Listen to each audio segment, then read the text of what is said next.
Vidéo numéro 5. Là, nous nous attaquons à un gros morceau qui est Microsoft Edge, le navigateur de Microsoft.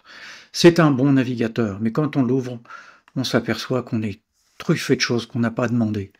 On a des actualités, on a de la pub, etc. On n'y voit plus rien. Alors, il faut cliquer sur l'icône en haut à gauche, paramètres de la page. Afficher les liens promus, on désactive. Ouvrir dans un nouvel onglet, on peut le laisser. Afficher le contenu, sûrement pas.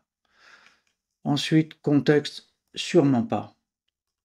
Voilà, on a maintenant un navigateur propre, si je puis dire, avec le moteur de recherche Bing de Microsoft.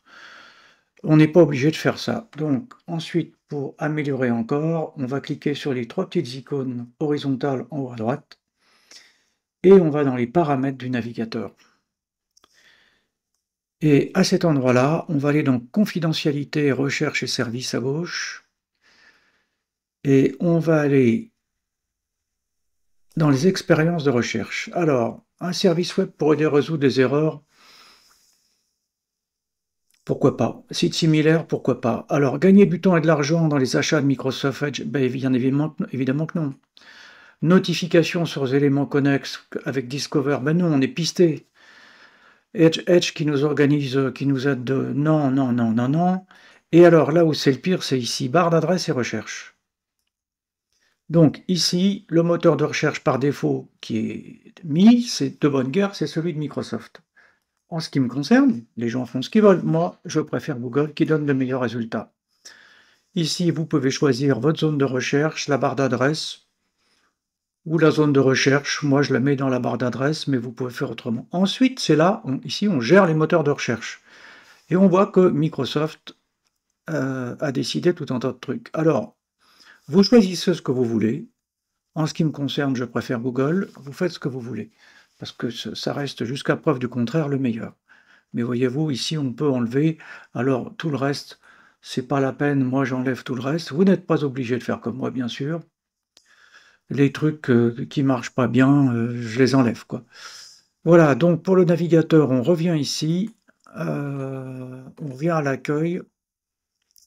Il faut aussi cliquer dans les apparences sur afficher la petite maison qui permet de revenir à l'accueil. J'ai du mal à la trouver et donc ma vidéo va être trop longue. Bouton accueil, c'est ici en haut, voilà. Donc le bouton accueil, afficher le bouton d'action, ça ne me dérange pas. Je cherche à afficher le bouton, voilà, le bouton d'accueil ici. Donc on clique dessus et définir l'URL du bouton. À titre personnel, l'URL du bouton, mais ça vous mettrez ce que vous voulez. Moi je mets www.google.fr parce que j'aime bien avoir un moteur de recherche qui marche comme il faut. Voilà, c'est fini pour le paramétrage de Microsoft Edge, qui maintenant, quand on le lance, je vais le relancer, n'est plus truffé de publicité dans tous les sens. Voilà.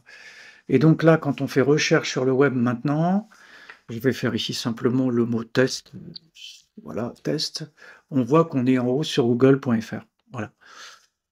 Donc, c'est fini pour Microsoft Edge, qui est un très bon navigateur, très rapide, qui marche comme Google Chrome, peut-être même un peu plus rapide, mais qui est par contre livré d'origine en nous envahissant de tracking, de pistage et de publicité dont on n'a pas envie.